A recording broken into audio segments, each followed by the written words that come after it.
Okay, ma'am, tungkol po sa inyong pagtutok sa livelihood programs, ano po yung mga pangunahing layunin ng mga pagpupulong na isinasagawa ng NCSC kasama ang DOT, TESDA at syempre at ang SM Cares para sa mga senior citizens ng bansa? Alam mo, Sekweng, ang sabi ng Pangulo natin, ang mga nakatatanda bilang haligi ng ating bayan should continue to be productive at sila dapat ay kasama rin sa ating economic revolution for our country. So that is really the purpose why we have livelihood opportunities. Bago tayo magpatuloy, huwag kalimutang mag-subscribe sa aking channel.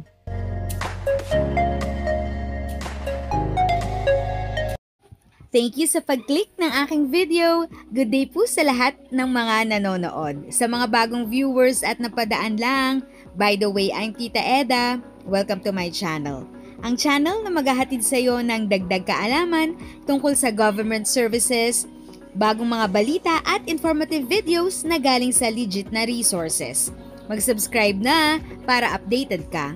Salamat, Sekweng, for this opportunity para maipaalam sa ating mga kababayan ang programa ng Panginoon. Bago ang lahat, ito ay angkop at kasama sa programa ng Pangulo.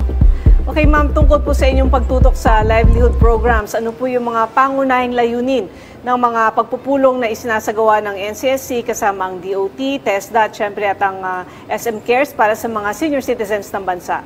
Alam mo, Sekweng, ang sabi ng Pangulo natin, ang mga nakatatanda bilang haligi ng ating bayan should continue to be productive at sila dapat ay kasama rin sa ating economic revolution for our country. So that is really the purpose why we have livelihood opportunities. So ma'am, ano po yung mga konkretong kontribusyon ng bawat partner agency o institution sa mga livelihood programs ng NCSC? Mauuna tayo sa Department of Tourism, no? Nag-usap na tayo at meron tayong Memorandum of Understanding with Secretary Frasco ng DOT kung saan yung mga tourism-rich destination areas na po pwede sa ating mga nakatatanda ay mabigyan natin sila ng pansin. Pangalawa, sa TESDA with Secretary Benitez, meron din tayong agreement doon for retooling and reskilling kasi alam natin yung iba nagre-retiro, may second passion sila. So gusto natin silang bigyan ng kahalagahan doon. Sa SM Cares, that is a private partnership wherein they will allow our seniors who have livelihood products to display and para marketing strategy.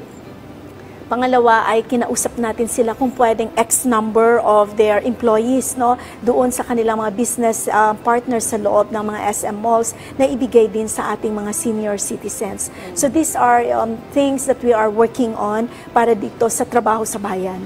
So doon po sinasabi ninyong reskilling at saka retooling, paano po sila mag-a-apply? Tsaka meron po ba yung age limitation or basta kaya nila at gusto nila? Napakaganda ng tanong na yan. Minsan may nagre-react negatively on this kasi ang sa kanila ay dapat magpahinga na. Subalit tayo bilang isang komisyon sa nakatatanda, we are really promoting dignity and a healthy, happy, productive aging lifestyle. So sila kung ito ay tourism-related ang kanilang interest, like sa cultural heritage sites, tour guiding, sa hotels and resorts naman, sa DOT at sa tanggapan natin, pwede silang magpadala ng kanilang aplikasyon. Pagka naman sa kanilang retooling and reskilling, gumawa na tayo ng training needs assessment sa ibaba. Alam na natin ano-ano yung mga interest ng ating mga nakatatanda. And so base dyan, they can actually send their applications and inquiries sa opisina din natin, either at the regional level or here at the central office. So wala po siyang age limit? Sa ngayon, wala tayong age limit. Dalawa lang ang kailangan natin, able and capable. And pangatlo, willing siya. Napakagandang balita ngayon na Sekweng, we just finished meeting with the medical doctors.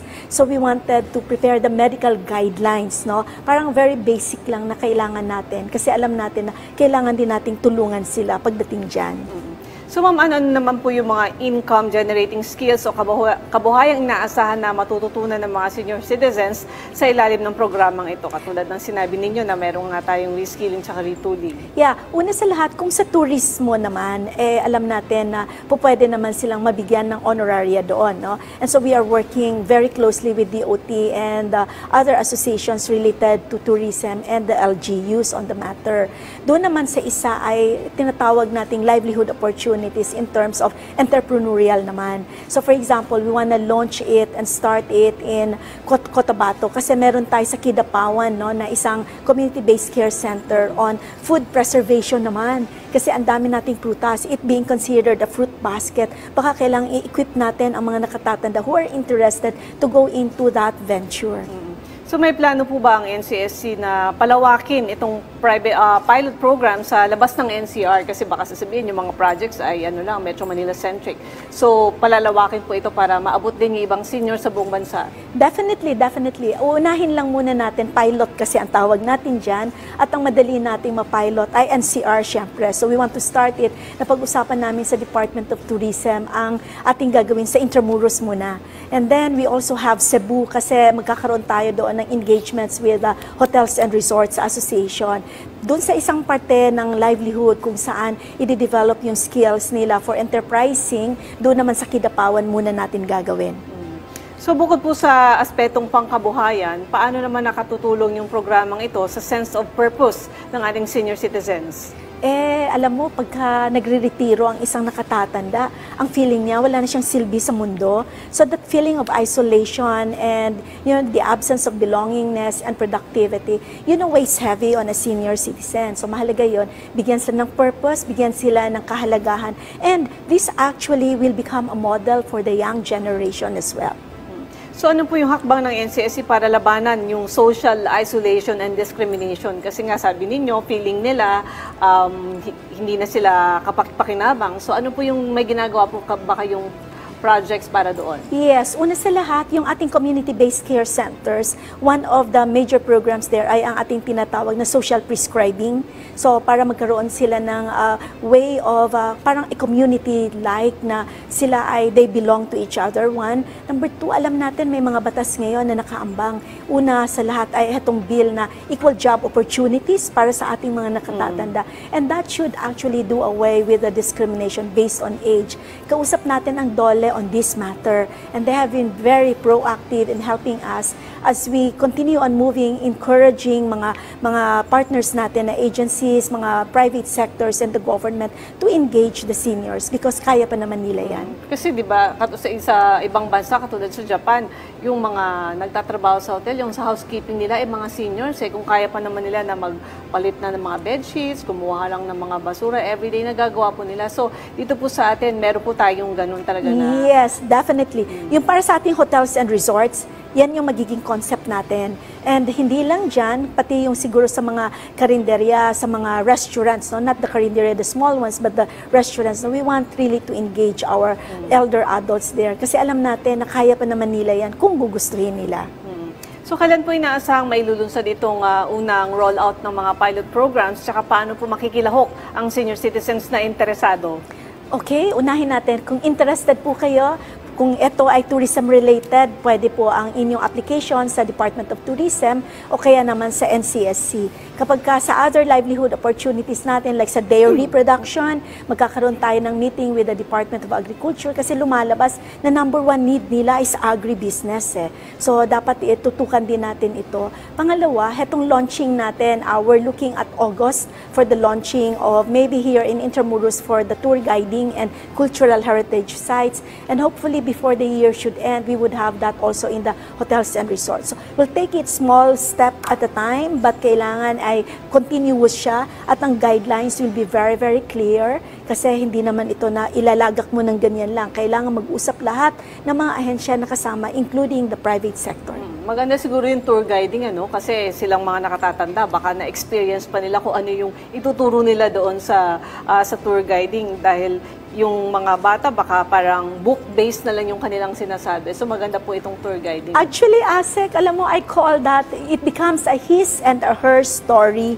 So napakaganda at napakagaling naman nilang magkwento, no? So it now brings back the love and the passion for our culture and, trying to tell people who are there, both local and foreign, no? Ano ang kultura na napakasaya at napakaganda ng Pilipinas.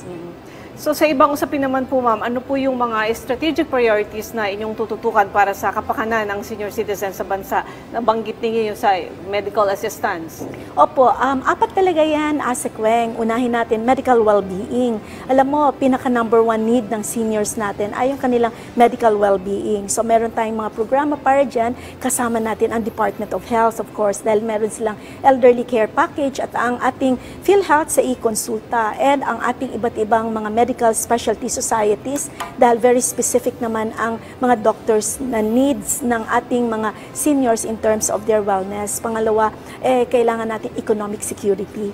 So yung economic security, doon natin ipapasok ang livelihood. Naniniwala tayo, there has to be a paradigm shift now. Hindi dapat dole out lang. Kailangan very active sila, engaged, so they become part again of the economic growth of the country. Pangatlo ay kailangan siguro natin ang tinatawag nating social inclusion and participation. By doing all of these things back to the communities and up here, I believe that is one way of including them in whatever programs we have. At ang pang-apat na kailangan nating tingnan ay accessibility to government services.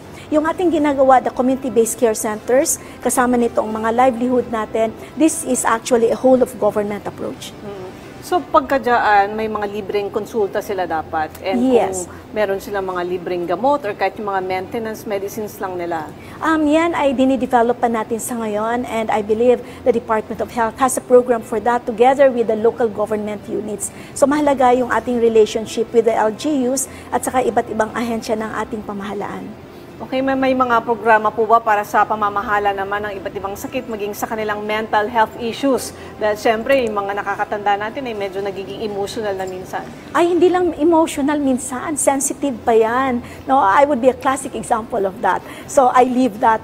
So, ibig sabihin yan, yung kanilang mental well-being kailangan nating pangaragaan. So, sa ating community-based care centers, meron tayong mga activities like INDAC, which is a kind of a dance, no, na pinopropose at ginagawa ng Institute for Dementia Care Asia. Kasi naniniwala tayo na dementia is going to be a problem. Like there is a projected 1.7 million Filipinos that will suffer dementia by 2030. So ngayon pa lang pinaghahandaan na natin yan. And of course, by them having social, socialization, yung tinatawag nating social prescribing, that actually boosts their morale and removes that feeling of isolation and depression. Kasi importante nga yung sinasabi ninyo na nagiging emotional din ang mga seniors. So, pagdating naman sa financial aspect, meron po ba tayong programa na para man lang makatulong din sa kanila? Sa ngayon, ang meron tayo sa komisyon, which is given to us by law, is the expanded centenarian cash gift. So, heto yung pag nag-milestone age ikaw ng 80, 85, 90, 95, ay makakatanggap ikaw ng reward or gift mula sa national government na 10,000. So, that's the one that we are currently giving out, including yung centenarian or 100 years old natin. So, aside from that, I believe it's more of services that we are offering kasi programmatic naman ang approach natin sa NCSC. So ma'am, may plano po ba ang NCSC na maglunsad ng mga intergenerational activities o community-based engagement? Yes, yan yung ating tinatawag na Senior Citizens Community-Based Care Center sa Ase Kweng. And pangalawa, tayo nakikipag-ugnayan sa DepEd ha. At saka soon, I hope that we would be able to reach to CHED. At meron tayong mga academies na nilalapitan like the University of the Philippines. We believe that there has to be intergenerational connectivity. By putting our seniors actually as part of the livelihood or the workforce, kasama na yan sa ating intergenerational connectivity. Pangalawa, by having programs wherein the seniors and the young are placed together, that is intergenerational connectivity. Kasama dun siguro yung pagtuturo sa paggamit ng mga makabagong teknolohiya sa Yes. mga gadgets, di ba? Yan yung sinasabi nating digital literacy. Ang digital literacy, alam niyo yung mga kasing edad ko at mas matanda sa akin, minsan resistant tayo to change. So, tuturuan natin ang bawat isa. At sa aming ugnayan sa DICT, where we want to enhance digital literacy, I believe that's the way to go for our seniors. So ma'am, minsan nyo na lang po sa lahat ng mga senior citizens na nanonood ngayon, lalo na sa inyong mga programa na baka biglang meron dyang naiinip na, nanonood lang ng TV, pero meron po palang ganito, gusto nilang sumali. Maraming salamat, Ase Kweng, at kami po ay nagpapasalamat upang maiparating din po sa ating mga mahal na nakatatanda ang programa po ng national government sa pamumuno ni Pangulong Marcos po ay very actively engaging sa aming mga programa para po sa inyo. Abangan po, marami po tayong nakalaan na programs para sa inyo kasi naniniwala tayo na holistic dapat ang approach natin sa ating mga pangangailangan. Basta importante, gusto at kaya pa nila. Gusto at kaya pa. What about nung halimbawa merong mga naoperahan na naputulan kunyari ng paa pero gusto pang magtrabaho? Pwede pa rin. Basta kaya. Basta kaya niya. Okay, maraming salamat po sa inyong oras, Dr. Mary Jean P. Loreche. If sa tingin mo, natulungan ka ng video ko na ito, nakasave ka sa oras mo, you can click yung thanks button at any amount ay malaking help sa pag-grow ng channel ko. Yun lang po muna ang aking update. Sana ay nakatulong na dagdag kaalaman ang aking shinare today. Ang goal ng aking channel ay mag-create ng awareness. Kung ganitong mga topic ang gusto mo, panoorin mo ang mga videos ko na ito.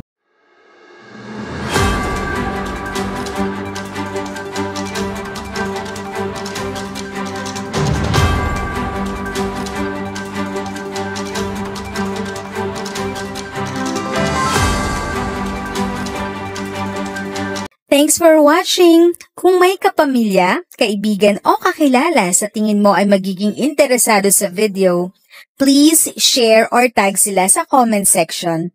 At syempre, if nagustuhan mo ang video, i-like mo na ito at subscribe ka na din. As always, feel free to write your questions, comments, and opinions respectfully. And continue to be a blessing and stay safe!